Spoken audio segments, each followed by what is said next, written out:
هذا القرآن يوحدنا لطريق الخير يوجهنا الله تعالى أنزله ورسول الله معلمنا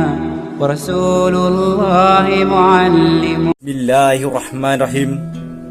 Assalamualaikum warahmatullahi wabarakatuh.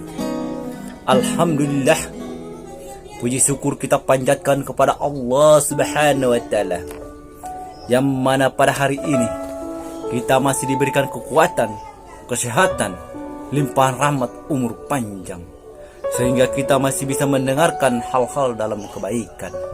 Kita juga tidak lupa berselawat kepada junjungan kita Nabi Muhammad sallallahu alaihi wasallam, karena beliaulah manusia yang paling mulia di muka bumi ini.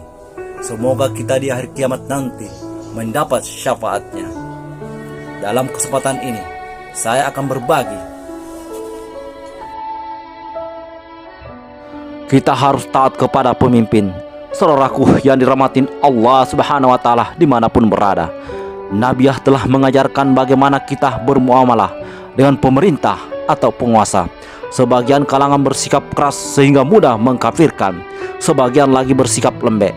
Sikap terbaik yang menjadi akidah seorang muslim adalah tetap menasihati penguasa dengan baik, tak kalah mereka tergelincir. Penyampaian nasihat ini pula disarukan dengan cara yang baik. Rasulullah SAW memberi nasihat kepada kami dengan satu nasihat yang menggetarkan hati dan menjadikan air mata berlinang.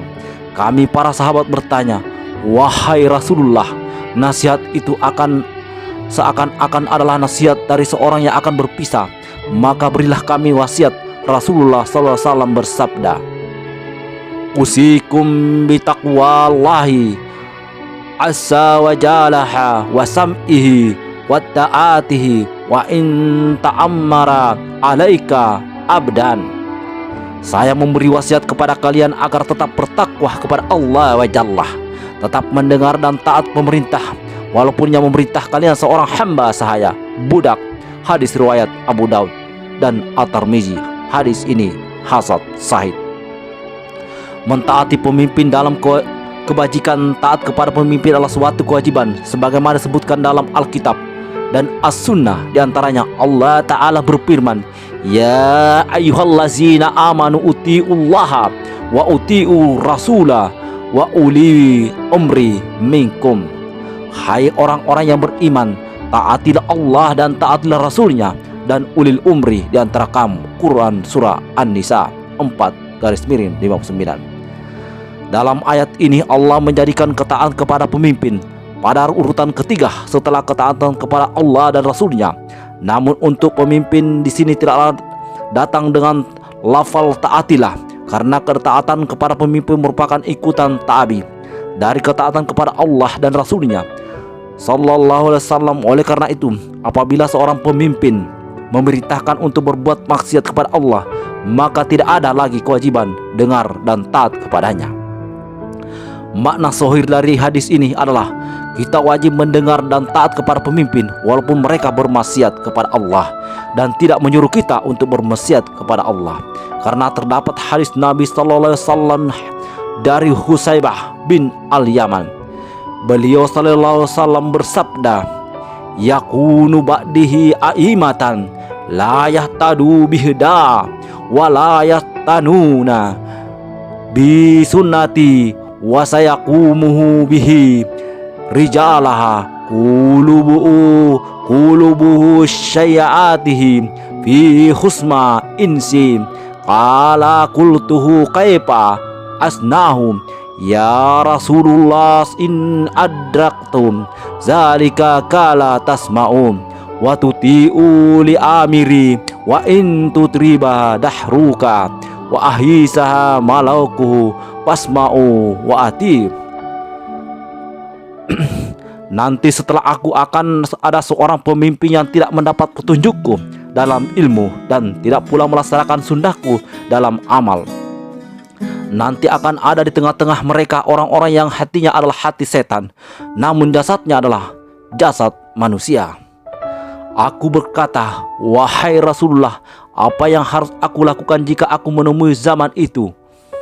Beliau bersabda, dengarkanlah dan taat kepada pemimpinmu, walaupun mereka menyiksa punggungmu dan mengambil hartamu. Tetaplah mendengarkan dan taat kepada mereka. Hadis riwayat Muslim nomor 1847. Adapun jika mereka memerintahkan kita untuk bermaksiat kepada Allah, maka kita dilarang untuk mendengar dan mentaati mereka, karena Rabb pemimpin kita dan Rabb adalah satu yaitu Allah Ta'ala. Karena itu wajib taat kepadanya. Apabila mereka memerintah kepada maksiat, maka tidak ada kewajiban mendengar dan taat kepadanya. Rasulullah SAW bersabda, la ta'ata fi maksiyati inma ta'atuhu fi ma'rufi. Tidak ada kewajiban taat dalam rangka bermaksiat kepada Allah. Ketaatan hanyalah dalam perkara yang ma'ruf, bukan maksiat. Hadis riwayat Bukhari nomor 7257. Rasulullah SAW juga bersabda, ala mar'i muslimi bima ahabba wa karima walam yu'mar bimaksiyati fa iza umira bimaksiyati wala sam'a wala ta'ata. Seorang muslim wajib mendengar dan taat dalam perkara yang dia sukai atau benci selama tidak diperintahkan untuk bermaksiat. Apabila diperintahkan untuk bermaksiat, maka tidak ada kewajiban mendengar dan taat. Hadis Bukhari nomor 7144. Semoga Allah Subhanahu wa taala selalu memberikan kita pemimpin yang amanah, bijaksana. Amin amin amin ya rabbal alamin. Cukup sekian, kurang dan lebihnya mohon dimaafkan. Wabillahi taufiq wal hidayah. Wassalamualaikum warahmatullahi wabarakatuh.